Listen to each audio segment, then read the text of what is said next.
Salut les passionnés du carton, j'espère que vous allez bien, que vous soyez fan de cartes à collectionner, de nostalgie, d'univers rétro ou de petites anecdotes, vous êtes au bon endroit. J'ai commencé depuis quelques temps à rajouter au contenu TCG de la chaîne du contenu dédié à la collection des cartes vintage Dragon Ball.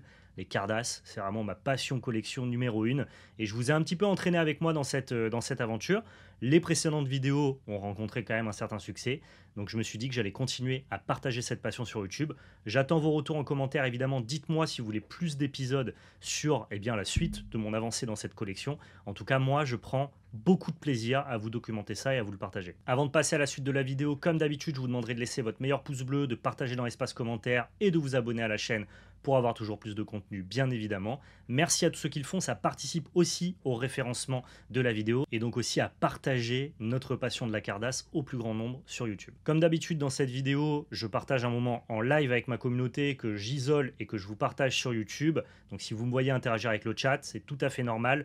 Je partage entre guillemets cette collection et cette passion pour les Cardass avec la communauté en direct sur Twitch. Vous pouvez d'ailleurs nous rejoindre, PL ou moi-même, sur Twitch directement avec le lien qui est en description. On essaye de streamer hyper régulièrement, notamment les matins. Et on n'oublie pas, si on veut soutenir la chaîne, vous pouvez aussi faire un tour sur labelcarte.fr. Le lien est en description. C'est notre site de vente de TCG en ligne. Si jamais vous avez une petite envie de Magic, de One Piece, de Star Wars ou de Lorcana, n'hésitez pas à y faire un tour. Merci à tous. En gros, j'ai reçu mes premières cartes d'une nouvelle collection. Collection dans laquelle je comptais ne jamais m'embarquer. J'en ai souvent parlé. Et j'ai souvent dit que je me tenais éloigné de cette collection parce qu'elle est rare, chère, difficile à récupérer. Et puis petit à petit, à force d'avancer dans la niche des Cardass, donc des cartes vintage Dragon Ball, à force de me spécialiser, à force de créer du contenu dessus, à force de récupérer des cartes et à force de continuer à toujours un peu plus m'investir dans cette communauté et dans cette collection-là, eh bien j'ai fini par craquer.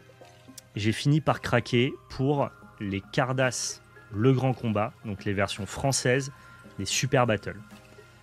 À la base, fan de Cardass, j'ai commencé par, je vous le montre, je vous fais l'historique, récupérer les versions originales de ces cartes-là. Donc je vous les montre. Donc ce sont les Super Battle comme on a pu les connaître dans l'enfance, mais en version japonaise. Elles ont été évidemment beaucoup plus éditées, donc elles sont beaucoup plus facilement trouvables et surtout dans de meilleurs états. Je vous laisse regarder, je vous laisse un peu imaginer ce que sont ces cartes-là. Il y a de la part 1, donc la première part, jusqu'à la part 20, qui est la dernière, qui se trouve ici.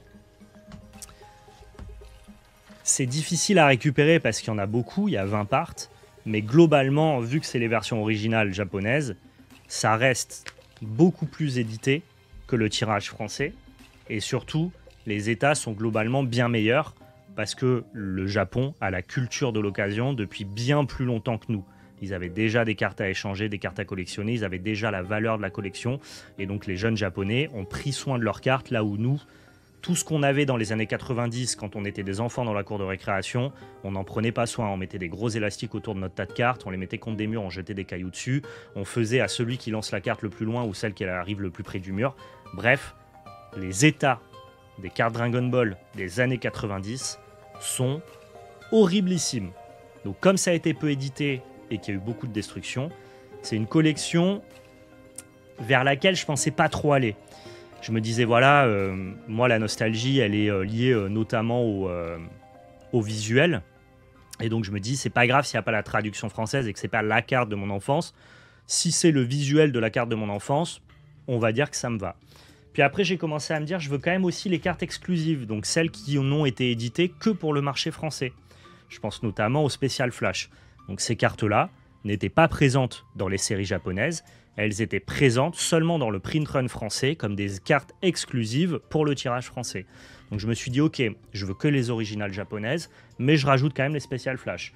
Et puis, quitte à prendre donc les différentes Special Flash, je vous montre à quoi ça ressemble, autant prendre aussi les hors-série, qui est une deuxième exclusivité disponible pour le marché français. C'était dans les mêmes boosters que là où on obtenait nos différentes rééditions françaises de Super Battle. Donc voilà, les hors-série, ça ressemble à ça, avec un dos évidemment hors-série 1997, traduit en français bien évidemment, avec la date de sortie. Ici, on est en 1997 pour la part 7. Donc ça, c'est des super cartes. Ça reste de la Cardass française difficile à trouver. Mais disons que je rajoutais juste ça à la collection des Super Battle version japonaise et j'avais, entre guillemets, ce sentiment d'accomplissement, de complétion qui était plutôt cool. Donc là, voilà, je vous montre quelques hors-séries, hein, parmi les plus belles. J'ai même récupéré, pour vous dire à quel point j'ai été loin dans la complétion, la seule série française qui a été traduite sur l'univers de Sailor Moon. Il faut savoir qu'au Club Dorothée, quand tu regardais Dragon Ball, bah, tu regardais aussi Sailor Moon, parce que souvent, l'épisode d'avant Dragon Ball, c'était Sailor Moon, donc j'ai grandi avec ça. Et en gros, il y a des Cardass françaises Sailor Moon, une part qui a été éditée en France. Et donc j'ai récupéré aussi la hors-série de Sailor Moon, qui est en vrai très esthétique, très stylée. Bref, ensuite, j'ai été un peu plus pointu dans la niche de la carte vintage, toujours sans donner l'heure au grand combat, donc les Cardass version française. Je suis allé directement sur les boosters. Donc ça, ce sont des items hyper rares en version scellée.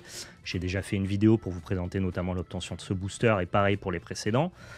Bref, là, on continue à aller un peu plus profond. Vous voyez l'iceberg, là, on commence à passer sous l'eau, tu vois. Quand tu commences à aller récupérer du scellé grand combat français, tu commences à être un peu plus deep dans la niche de ta collection. Donc là, on a le booster part 1, part 2, part 3. Il y a évidemment 9 parts à récupérer en français. Il m'en reste 6. Et c'est globalement une complétion qui ne verra peut-être jamais le jour. C'est trop compliqué de récupérer des Cardass en version scellée parce que c'est extrêmement rare, extrêmement coûteux.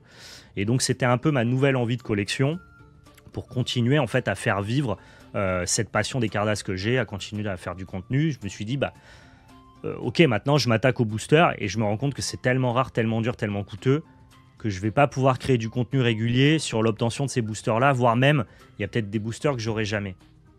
Je me suis dit, ok, faudrait peut-être que je pense à m'orienter vers une autre collection qui me permettrait peut-être de créer du contenu régulièrement et de faire des acquisitions un peu plus régulières. J'ai même été jusqu'à récupérer le booster Cardass Donkey Kong, qui pareil a été édité, donc traduit pour la France, en collaboration avec Nintendo. Dans les années 90, il y a eu 2 séries Cardass traduites de chez Donkey Kong. Là, c'est le booster part 1. Il me manque le booster part 2 et il me manque aussi le booster Sailor Moon, que je n'ai pas encore récupéré. Donc ça, c'était un petit peu ma nouvelle chasse. Mais c'est une chasse, entre guillemets, que je mets entre parenthèses parce que ça prendra peut-être 10 ans pour récupérer les boosters manquants. Peut-être 20 ans, peut-être que je n'y arriverai jamais. Ça m'amène maintenant, du coup, une fois qu'on a bien été au fond de l'iceberg des Cardass, eh bien la seule chose que je peux continuer à récupérer, ce sont les versions françaises de mes Super Battle. Et à la base, donc j'y suis pas allé, comme je vous l'ai dit, parce que c'était trop coûteux de faire les versions françaises, trop rares, trop difficiles. Je me suis concentré sur les versions japonaises, plus accessibles, avec les visuels de mon enfance. Je pensais que ça me suffirait, et ça m'a suffi pendant des années, hein. Ça fait maintenant peut-être 7 ans que je collectionne les Cardass. Ça fait 30 ans que je connais ça. Ça fait 20 ans que j'en rêve. Pour vous donner un peu un ordre d'idée, les cartes Dragon Ball, les Cardass Vintage dont je vous parle depuis pas mal de temps maintenant, quand j'étais étudiant, donc dans les années 2009, 2010, 2011, tous les ans, j'allais voir sur eBay en mode tiens, les cartes de mon enfance là que j'adore, ça coûte combien? À l'époque, j'étais étudiant, je mangeais une baguette de pain le midi, donc j'avais pas d'argent à mettre là-dedans. Mais je m'étais toujours dit un jour, quand j'aurai un taf, du pouvoir d'achat, un travail stable, je rachèterai ces cartes-là. Donc je les ai vues année après année monter de prix, se raréfier, ne pas pouvoir les cliquer, jusqu'au jour où j'ai enfin décidé de m'y mettre, donc 2019 je crois, 2018-2019. Et à ce moment-là, c'était déjà hyper rare, hyper compliqué à trouver les versions françaises de mon enfance.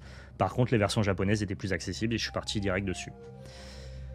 Et comme je le dis, à force de faire du contenu dessus, de les mettre en avant, d'en parler, de les admirer, de les collectionner, de les chasser et compagnie, petit à petit, je me suis de plus en plus intéressé à ce game-là.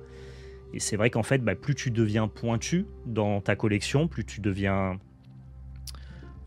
exigeant, je dirais. Et donc j'ai fini par passer le pas, notamment parce que j'ai eu une bonne proposition, une proposition d'échange de Cardass Grand Combat française contre du Pokémon que j'avais, ce qui m'a permis d'acquérir mes premières cartes que je vais vous présenter maintenant. Je suis désolé à chaque fois, mes introductions sont hyper longues, je mets des préambules de fou, mais c'est pour vous expliquer toujours le storytelling, le cheminement du pourquoi, du comment j'en viens à acquérir ces cartes-là. Et l'idée maintenant pour moi, c'est de partager cette nouvelle aventure avec vous, de suivre un petit peu cette acquisition jusqu'au jour où je pourrais peut-être récupérer le full Cardass Grand Combat français de la part 2 jusqu'à la part 9. La part 1 étant une erreur d'impression de Bandai qui du coup a imprimé une autre série qu'il a mis sous sachet. Donc on a 8 parts à récupérer avec dans chacune des parts des hidden prismes, des doubles prismes et des prismes. Il faut savoir que quand on est complétiste sur ces séries-là, on veut 2 exemplaires de chacune des cartes parce qu'on veut la hidden prisme en version cachée et on la veut aussi en version décollée. Donc c'est un travail titanesque, c'est hyper rare, ça va prendre un temps de fou, mais je me suis lancé dans cette aventure-là et je vous embarque avec moi. C'est parti pour découvrir les premières Cardass version française Grand Combat. Donc en gros, vous avez ici vraiment les cartes de l'enfance. Pour le coup, celles-là, ce sont les cartes de mon enfance, celles que j'ai chéries depuis des années, avec la traduction française, bien traduite de l'époque des années 90. Hein. Puissance inégalable du super guerrier en mode 3. Tu vois, on n'avait pas les termes à l'époque. Et évidemment, je les ai récupérés dans un état exceptionnel. Et donc, pour vous faire le comparo,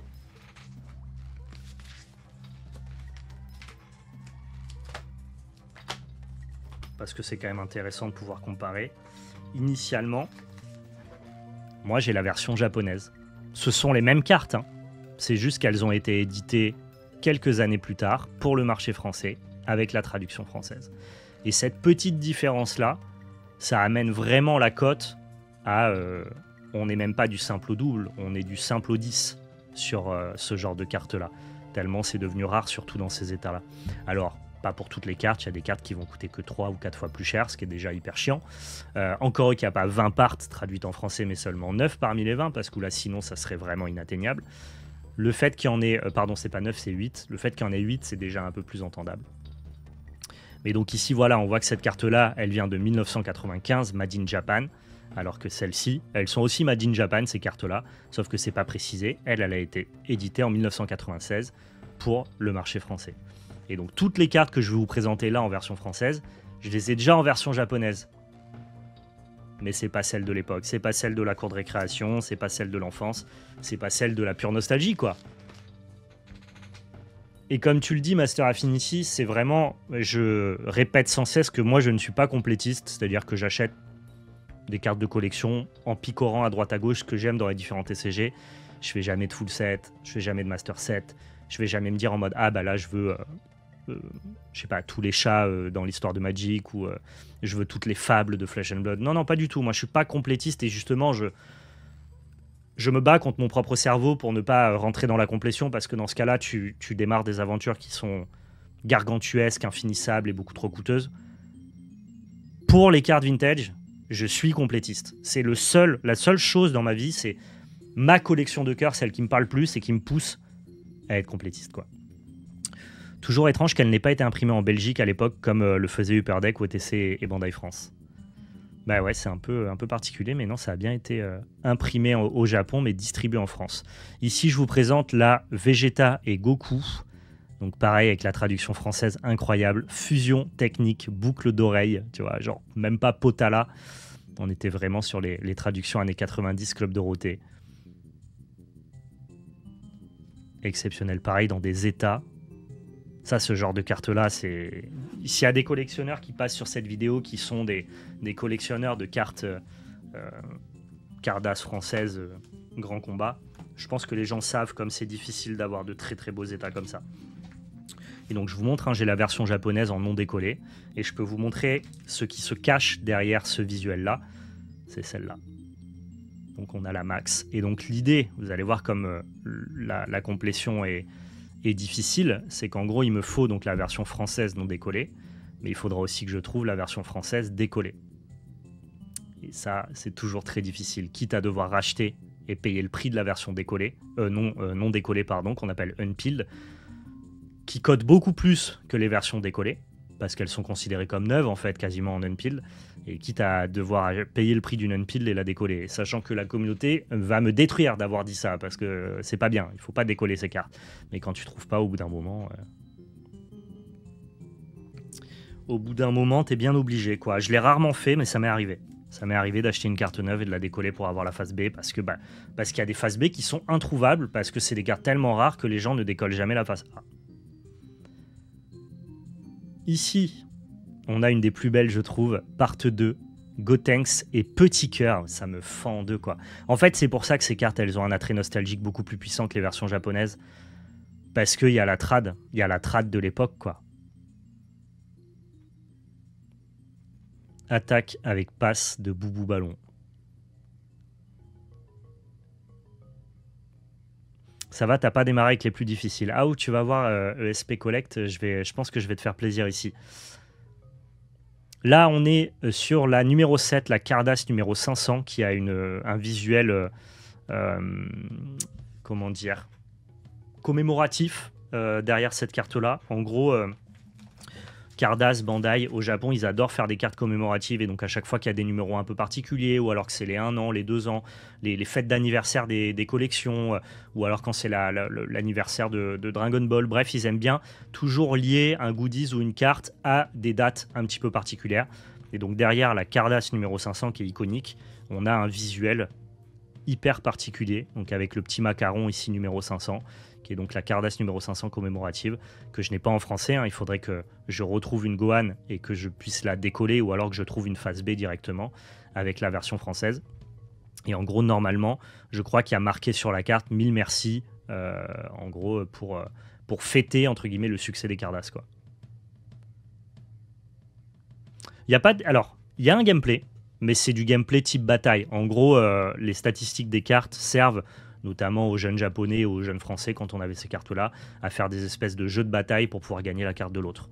Donc il n'y a pas de TCG, on n'est pas sur un gameplay TCG, mais il y avait quand même moyen de jouer avec ces cartes-là de manière assez simpliste, on va dire.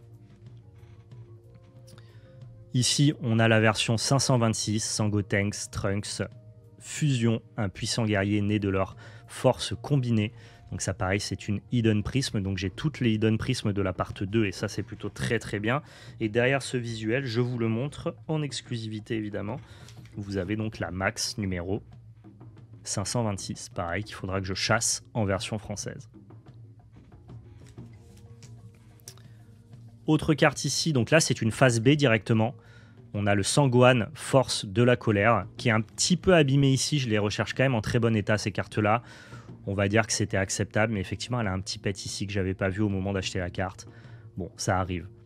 Je suis pas hyper pointilleux non plus. Force de la colère, la rage de combattre explose. Et à la base, le visuel avant de cette carte-là, c'est ce visuel-là que je vous ai pas montré. Donc la version 507 Sangohan concentration. Et en fait, quand tu décolles cette carte-là, tu as la version 12. Donc ce qu'on appelle une double prisme de Gohan. Et en plus, la frame passe bleue, alors qu'à la base, on était sur une frame verte, parce que ça annonce justement la couleur de la part suivante. Ça marche comme ça dans les Cardass, et c'est ça qui est hyper cool. Et donc en gros, quand tu décolles cette carte-là, tu as cette carte-là. Sauf que regardez, bah, celle-là, je ne peux pas la considérer comme une carte à part entière, parce que c'est seulement la face décollée. Et moi, ce que je veux, c'est avoir la carte entière avec la face A, et ensuite la version en face B. Vous voyez ce que je veux dire? Là, ici, c'est seulement une carte décollée, donc ça a très très peu de valeur. Je pourrais la recoller sur cette face-là, mais en vrai, ça va plus coller, ça tient plus, quoi. Et la personne qui m'a vendu les cartes m'a quand même envoyé la face A, même si elle n'était pas dans le deal, quoi. Et au moins, vous avez le visuel. Ah, ce design-là, le Gohan en tenue de Kaio, c'est grandiose. Grandiose. Ici, on arrive sur le Janemba de la part 3, la part la plus difficile à récupérer. Donc, c'est tout ce qui est part 3, c'est extrêmement coûteux, surtout dans ces états-là. Hein. Je vous montre quand même, les cartes sont dans un très très bon état. La colle tient après 30 ans. La colle tient sur les cartes qui n'ont jamais été décollées. Par contre, sur une carte qui a été décollée comme ça, elle tient plus du tout.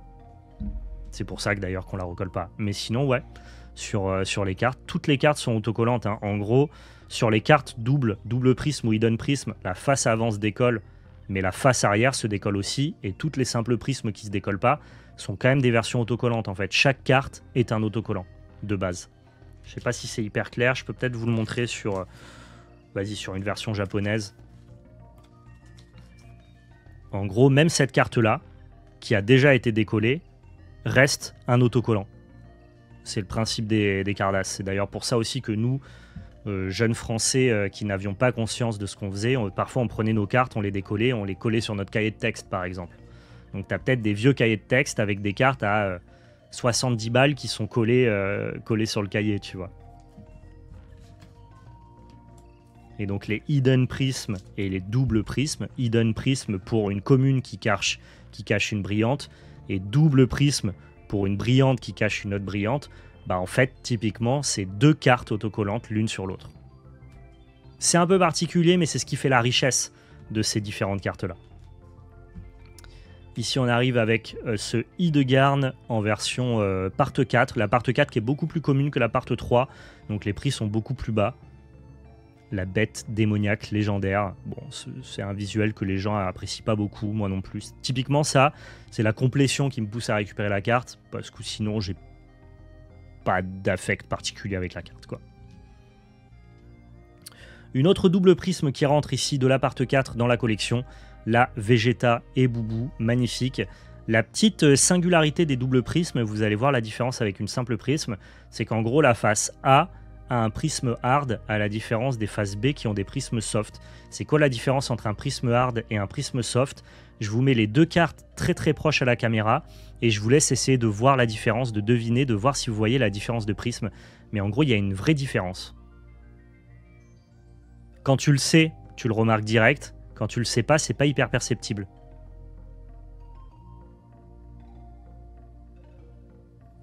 En gros, un prisme hard, c'est quand à l'intérieur de tes carrés de prisme, ton prisme est subdivisé en plein de petits triangles, ce qui donne du coup une brillance beaucoup plus éclatante qui apporte beaucoup plus de nuances de reflets à la lumière. C'est un prisme qui est quand même un peu plus apprécié que le prisme soft.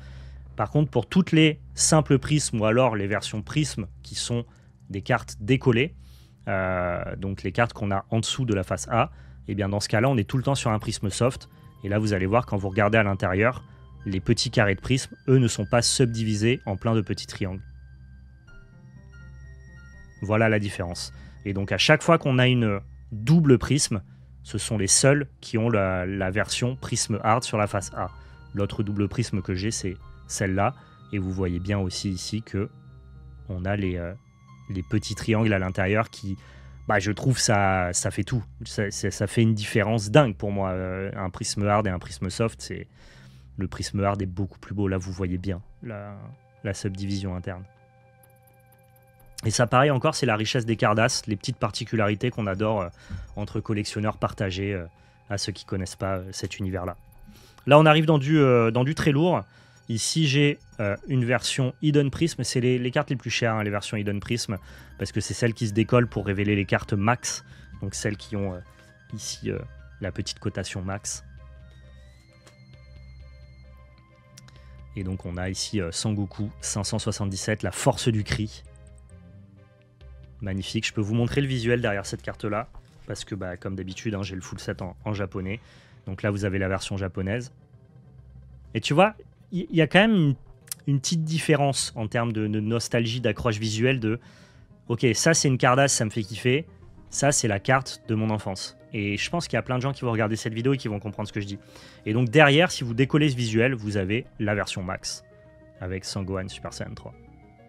Donc ça pareil, j'ai pas la version face B en français, il va falloir que je la récupère. ESP Collect qui nous dit dans le chat, honnêtement, j'ai jamais retrouvé l'émotion que les Cardass DB m'ont fait ressentir. Pareil, jamais. Et tu vois, donc c'était 95-96. Donc moi, 25 ans plus tard, c'est, je te dis, hein, je troquerai n'importe laquelle de mes cartes de collection TCG contre des Cardass. Les Cardass, s'il y a bien un truc dont je ne me séparerai jamais dans ma vie, ce sont mes Cardass. C'est ma collection de cartes. Celle pour laquelle je crée du contenu. Et tu sais... du contenu Cardass, du contenu Dragon Ball, il y en a qui m'ont découvert récemment sur ce contenu-là, mais ça fait 4 ans que je partage cette passion sur Internet. C'est juste qu'à force d'en parler, à force de partager ça à ma communauté, bah, les gens ont un peu adhéré et sont curieux quand j'en parle et quand je fais du contenu dessus. Mais ça fait 3-4 ans que j'en parle, alors que ça n'intéresse pas grand monde. C'est une ultra niche. J'ai plein de vidéos sur les Cardass qui sont sorties, qui sont pas forcément les plus regardées de la chaîne et tout. Je fais vraiment ça par envie de partager cette passion et cette nostalgie pour les Cardass. Là, on arrive dans du très très lourd, la part 3 Très très difficile à trouver ici avec la Gotenks 540. Le super Kamehameha, c'est l'anéantissement total qui ne laisse aucune trace. Pareil, hein, les traductions toujours too much. Est-ce qu'il en a une où tu décolles en live? Ouais, j'ai déjà décollé des cartes en live. Ouais. J'en ai même décollé dans des reels Insta. Vous pouvez aller voir mon Instagram. J'ai beaucoup présenté de cardas sur mon Instagram, Val_label_card. C'est juste au-dessus de moi. Donc vous voyez, l'état est très très bon. On a quelques légers points blancs, mais ce sont des cartes qui, je le rappelle, ont 30 ans. 30 ans, je ne sais pas si vous vous rendez compte comme c'est fou. Hein. 30 ans et pas destiné à des adultes, destiné à des enfants. Donc des cartes dans cet état-là, ça veut dire que c'est des enfants qu'on a pris soin. Ce qui est quand même particulièrement rare. Ça s'achetait notamment chez le marchand de journaux. Gotenks, super Kamehameha. Magnifique. Un jour, on ouvrira des white box ou des boosters grand combat. J'ai bien peur que des boosters grand combat, ça n'arrive jamais, parce que les prix sont trop élevés, et en fait, le prix n'est pas du tout corrélé à la rareté des cartes que tu peux avoir à l'intérieur. Je prends un exemple. Hein. La meilleure carte que vous puissiez ouvrir dans ce booster-là, qui est un Cardass Part 3, donc la part la plus rare, c'est la hors-série Part 3. C'est la carte la plus chère que vous pouvez ouvrir, et globalement, ça vaut infiniment moins cher que la version scellée. Donc en gros, tu n'as jamais aucun intérêt à ouvrir un booster, puisque la meilleure carte que tu peux dropper ne compensera jamais la valeur de la perte d'avoir ouvert le booster scellé. Donc je crois qu'il y a peu de personnes qui vont se permettre. En fait, c'est un kiff qui te fait... Il n'y a pas le gamble de pouvoir gagner de l'argent sur ton ouverture, comme c'est le cas sur Pokémon par exemple, quand tu ouvres un Draco Faucet de base.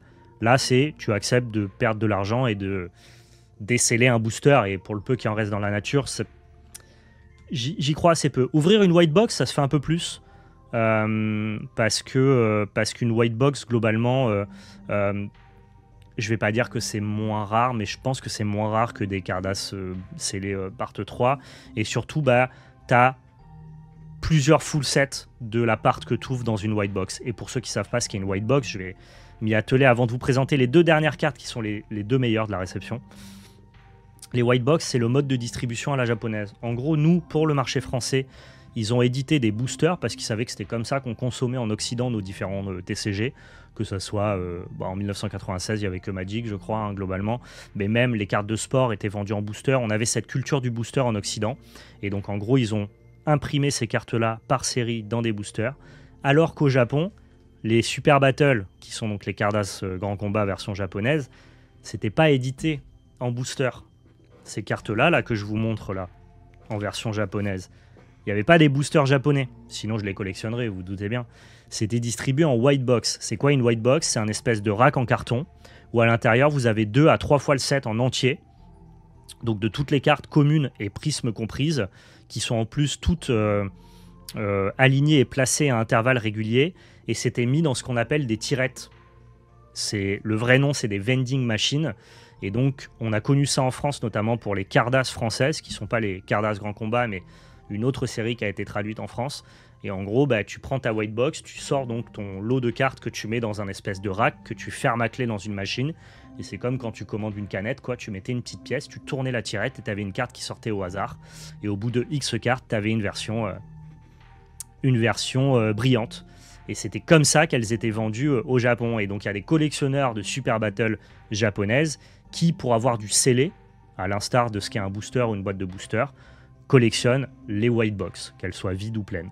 Mais une white box, en soi, quand tu ouvres une white box, tu as 3 ou 4 exemplaires, j'ai pas exactement la stat, de tout le set complet.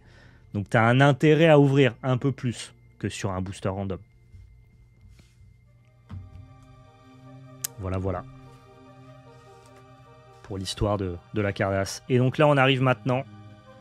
Et là, pour les connaisseurs, vous savez à quel point c'est rare, cher dans cet état-là. Je peux vous montrer la version japonaise, hein, qui est infiniment plus accessible. Là, vous avez la version Jap. Et vous savez quoi? Je vais vous le faire en direct. Je crois pas qu'elle soit une pile parfaite. En gros, quand tu la décolles. Ouais, voilà. Là, elle est décollable. laisse apparaître le magnifique Gogeta. Faites pas ça, hein, décollez pas vos cartes, là je le fais pour le contenu, pour partager un moment. Mais du coup derrière vous avez la fameuse Max Gogeta que je n'ai pas en version française. Par contre, avoir la Hidden Prism Part 3 Vegeta 547 dans cet état-là, hein, je peux vous montrer, elle est unpeel, donc elle n'a jamais été décollée. Elle est dans un état presque gradable, quoi. Ça court pas les rues, c'est pas facile. Et pour que vous ayez un... Alors ça, c'est vraiment les cartes les plus chères, hein. J'ai commencé par le plus cher, ce qui fait que maintenant, tout ce que j'ai à récupérer, c'est surtout très nombreux, donc ça prendra le temps que ça prendra. Si je dois mettre 3-4 ans à récupérer le full set, je mettrai 3-4 ans. Je vous le dis, c'est une nouvelle aventure, je vais y aller à mon rythme, je n'ai pas des milliers et des cents à dépenser d'un coup pour tout récupérer. Cela dit, la part 3, c'est vraiment la part, c'est la plus chère, c'est vraiment la plus dure, donc j'ai commencé par le plus complexe. Et cette carte-là, pour vous donner un ordre d'idée d'à quel point les Super Battle et les Cardass Grand Combat, c'est pas la même aventure, c'est vraiment pour le coup un grand combat de les récupérer. Cette carte-là, je pense que ça doit coûter environ 10 € si vous la voulez en non décoller comme ça. 10-15 €. La part 13, donc qui est la part 3 française, n'est pas particulièrement rare. Donc on est sur une dizaine d'euros, hein. Ça, vous ne trouverez pas à moins de 100-120 €. La carte. Donc on est sur x10. Et ça, c'est commun. Le rapport x10 entre de la Super Battle et de la Cardass Grand Combat. Donc, c'est difficile. C'est un très long chemin qui s'ouvre devant moi. Cela dit, il y en a plein qui sont pas à 120 €, mais plutôt dans les 50, 60, 70. Mais mis bout à bout, vous comprenez maintenant pourquoi cette collection est une collection d'acharnés. Et enfin, pour clore hein, cette présentation exceptionnelle, je vous présente officiellement la carte hors série et hors spécial flash, la carte la plus rare et la plus chère des Cardass Grand Combat françaises. La 538 Sangoku, fusion par boucle, dans un état... je vous laisse admirer, quoi. Cardass Bandai 1996. Là, on parle d'une carte en version japonaise à 10 €. Ici, tu dépasses les 200 €. Donc, tu fais x20. Mais dans cet état-là, c'est beau, quoi. C'est très, très beau. Je peux vous montrer la version Jap, avec notamment la Max qu'il y a derrière. J'ai hâte de récupérer la Max version française, parce que j'adore ce visuel, j'adore Végéto. Mais, ouais. La 538 en FR, pareil, hein, les collectionneurs de Cardass Grand Combat française savent à quel point c'est pas facile à trouver, c'est coûteux, ça part très vite. Si on a une qui est en vente instantanément, tu as 10 MP qui tombent. Voilà, tout le monde veut cette carte-là dans le meilleur état possible. Est-ce que ça les vaut vraiment? C'est toujours pareil, le prix d'une carte, entre guillemets, c'est le prix auquel elle se vend et on préférerait que ça se vende moins cher. Est-ce que ça vaut vraiment 200 €? Je sais pas. Je saurais pas dire, je trouve toujours que c'est très très cher pour du carton. Mais les gens payent très cher pour des souvenirs, en fait.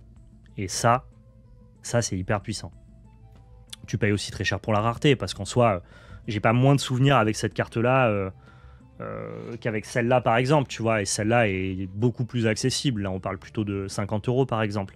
Mais la rareté fait que les gens sont prêts à mettre 200 € dans cette... Tu vois, il y a un peu le storytelling de c'est la fameuse part 3 si rare, si difficile à ouvrir. GG à toi en tout cas, j'espère voir l'accomplissement de ta collection un jour. Moi mes souvenirs c'est des POG Sonic, donc mes souvenirs coûtent pas bien cher. Oh méfie-toi, il y a un game dans les POG, moi j'aime bien aussi, de toute façon tous les jouets, toutes les modes de cours de récréation des années 90, ça m'a plutôt marqué. Je regarde beaucoup de contenu rétro gaming ou rétro toy ou alors même juste années 90 global, tu vois. Et il y a des collectionneurs de POG et certaines collections de POG sont pas faciles à trouver, notamment si tu veux des boosters scellés de POG, c'est pas forcément évident. Et ouais, moi j'ai joué au POG, j'ai joué au JoJo's, j'ai joué aux billes, j'ai joué du coup au Cardass, à Pokémon, et je suis hyper nostalgique. Je sais pas trop comment sont les cours de récré des gosses maintenant, mais si elles atteignent ne serait-ce que la moitié de l'excitation que nous on avait quand on était jeunes, je leur souhaite en tout cas, parce que nous on a bien mangé dans les années 90, quoi. C'était vraiment l'époque du produit dérivé. On avait des Power Rangers, on avait toutes les licences du Club Dorothée, on avait des cartes, des goodies, des figurines. Voilà, je crois que ça conclut le début de cette nouvelle aventure. Hein. C'est que le début. Hein. J'ai récupéré, on va compter, 2, 3, 4, 5, 6, 7, 8, 9, 10, 11, 12, 13. J'ai récupéré 13 cartes sur... je me concentre que sur les prismes, les hidden prismes et les doubles prismes. Hein. Je ne récupérerai pas les communes, ou alors plus tard. Mais je pense qu'on a récupéré un 10e de la collection là, ou peut-être un 8e. Donc c'est déjà pas mal. Mais sachant qu'il faut doubler les versions face A, face B, et que du coup il reste beaucoup d'autres parts à récupérer. C'est pas gagné, ça va mettre du temps, mais je serais content de pouvoir en tout cas vous partager ça. Ça se fera évidemment, ça va pas mettre en stand-by la complétion des boosters aussi. C'est juste que ça, c'est tellement rare, il y a tellement peu d'occasions et d'opportunités que en attendant d'avoir des occasions et des opportunités, je vais plutôt me concentrer sur les grands combats. Et si jamais j'ai des boosters qui sont proposés, dans ce cas-là, je vous partagerai aussi la réception des boosters. Pour ceux qui veulent suivre ça un petit peu au jour le jour et de manière peut-être un peu plus version courte, quoi.